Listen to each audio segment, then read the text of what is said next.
Welcome to the ultimate test of a senior engineer, designing a system that can handle the sheer volume of a global newsfeed. We begin at the edge. A user types a quick status update on their phone and hits publish. That simple action sends a payload across the network, seeking a home in our data centers. Looking at this high-level routing diagram, the request hits a load balancer, distributing traffic to web servers. These act as traffic cops, directing the payload to the post service. Its primary job is persistence, writing the update into a database and a cache. Up to this point, the logic seems bulletproof. The data is safely stored. It is tempting to assume that building the feed for a user's friends is just a matter of querying this database on demand, sorting by timestamp, and returning the results. This documentation shows how that assumption treats the entire operation as a basic HTTP post request, passing a simple text payload and an authorization token to authenticate the user.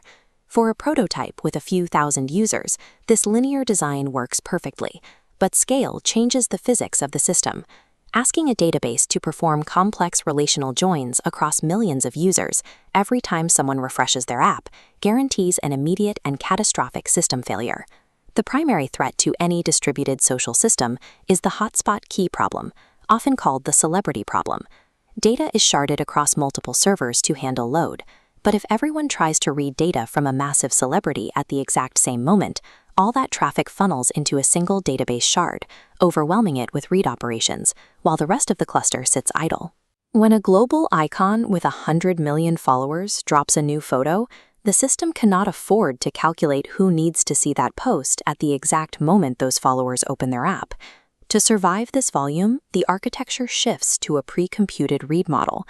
We move the heavy computational lifting away from the read request, pushing it entirely to the exact moment the original post is written. The system evolves from a passive database waiting to be queried into an active distribution engine. It relies on a principle called write amplification.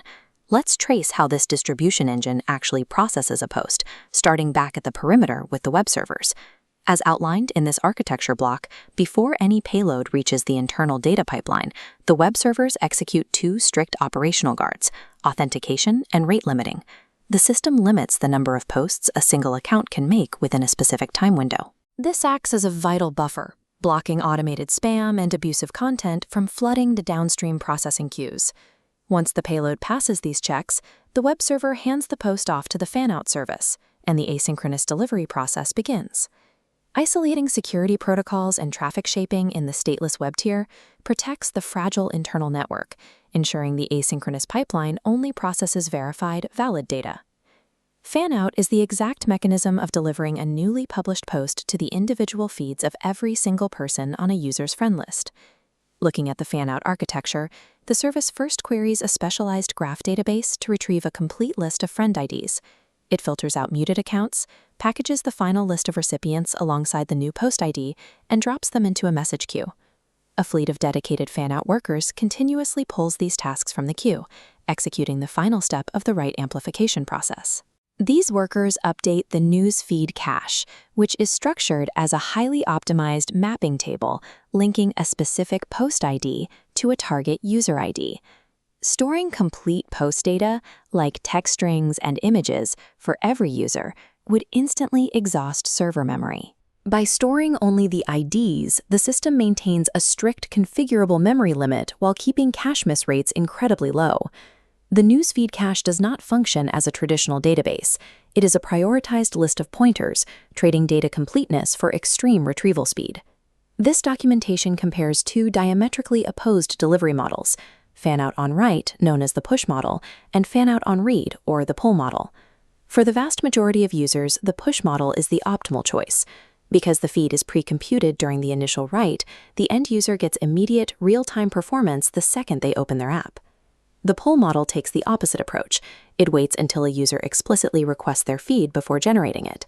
This entirely avoids the hotkey problem, saving massive amounts of computing power for accounts that rarely log in. A scalable architecture relies on a hybrid strategy. The system pushes data for 99% of the user base, but forces the millions of followers of a celebrity to pull the content on demand. Even with a hybrid model, heavy traffic can still cluster unevenly. Implementing consistent hashing ensures that requests and data are distributed smoothly across the available server pool, preventing isolated overloads. There is no single perfect architecture. The system scales by dynamically switching its delivery models, on the fly, reacting directly to the density of the social graph. When a user decides to check their timeline, the client application issues a GET request to the newsfeed service. This sequence diagram maps the retrieval path. The newsfeed service hits the cache and pulls the list of relevant post IDs. But IDs alone are useless to a human reader. The service must now consult several independent caches to construct the actual interface. This process is called hydration. The system takes that raw list of post IDs and fetches the associated usernames, profile pictures, and text content to build a fully structured JSON response. Heavy media payloads, like images and videos, are intentionally excluded from this data packet. The client pulls those directly from a content delivery network, keeping the core API response lightweight and fast. The cache architecture supporting this hydration is split into 5 distinct layers: newsfeed IDs, post content, social graph relationships, user actions like replies, and numeric counters for likes and follows. Sub-second latency is achieved by decomposing what feels like a single feed into dozens of parallel network requests across these specialized high-speed memory layers. As systems expand to handle video files and richer content, decoupling components becomes mandatory. This diagram shows how message queues act as buffers between the download, encoding, and upload modules. If a cluster of servers gets bogged down compressing a heavy 4K video file, the message queue simply holds the incoming tasks. The bottleneck is isolated, and the rest of the publishing pipeline continues to operate without stalling. To ensure that heavy media doesn't compromise system security, clients use pre-signed URLs, granting temporary restricted access to upload files directly to the storage buckets. Coping with the celebrity problem and the massive load of a global user base inevitably forces databases to be heavily denormalized. Clean relational data structures are sacrificed to ensure queries execute entirely within a single table. System design rarely provides a single correct answer. Building a product at this scale requires a deep understanding of the brutal trade-offs between read latency, write amplification, and the pure operational complexity of keeping the servers online.